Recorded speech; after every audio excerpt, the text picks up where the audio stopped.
ৰাইজ কৰিছো আৰু এই মঞ্চৰ আৰু এটা মই তীব্ৰ প্ৰত্যাহ্বান জনাইছো হিমন্ত বিশ্ব শৰ্মা তুমি নামনিত যি সাম্প্ৰদায়িক ৰাজনীতি কৰিছা কৰা কিন্তু উজনি অসমৰ মানুহে হিন্দু মুছলমানেই হওক বা মিচিং কছাৰী আহোম আমি সকলোৱে ঐক্যবদ্ধ হৈ আছো ঐক্যবদ্ধ হৈ আমি জীয়াই থাকিব জানো তুমি নামনিত সাম্প্ৰদায়িক ৰাজনীতি কৰি হাৰি যাব পাৰিবা কিন্তু উজনি এখন মিটিঙত তুমি যদি সাম্প্ৰদায়িক মন্তব্য কৰা তোমাক তাতে বয়কট কৰি নিষিদ্ধ কৰা হ'ব আৰু সৰ্বানন্দ সোণোৱাল তুমি যি নিমাতী কইনাৰ ভাও লৈ আছা এই নিমাতী কইনাৰ ভাও অসমীয়া ৰাইজৰ বেছিদিন সহ্য নকৰে আজি অসমীয়া মানুহ নাঙত হৈছে দিল্লীত আৰু বেছিদিন নাই তোমাক আমি তোমাৰ মিটিঙত তোমাৰ বিজেপি কৰ্মী আৰু সৰ্বানন্দ সোণোৱালক নাঙত কৰিম বিজেপি মিটিঙত নাঙত কৰিম হিমন্ত বিশ্ব শৰ্মাক আজি কলা পতাকা দেখাই আছো দুই এদিনতে হিমন্ত বিশ্ব শৰ্মাৰ মূৰত ঘোলা কণী মাৰিম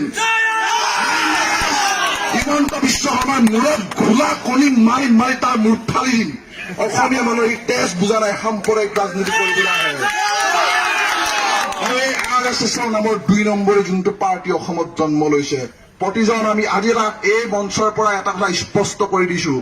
আমি কেতিয়াও মানুহ বিদেশী নহয় আমি মানৱতাবাদী মানুহ আমি এটাই বিদেশী আমি এটাই চিনি পাওঁ স্বদেশী আৰু বিদেশী আজি এই মঞ্চৰ পৰা কৈ দিছো 1971 চনৰ পাছৰ 24 মাৰ্চৰ পাছত অহা প্ৰতিজন বিদেশী অসম ত্যাগ কৰিব লাগিব এয়া হিন্দু হওক এয়া মুছলমান হওক এয়া খ্ৰীষ্টান হওক এয়া জৈন হওক কথা নাই 1971 চনৰ পাছত অহা প্ৰতিজন বিদেশী অসম ত্যাগ কৰিব লাগিব এয়া আমাৰ স্পষ্ট কথা আৰু RSSক আজি সকীয়াই দিছো তোমালোকে উত্তৰ ভাৰতত আমাৰ এইটো তপা মন্দিৰৰ নাম কি আছিলে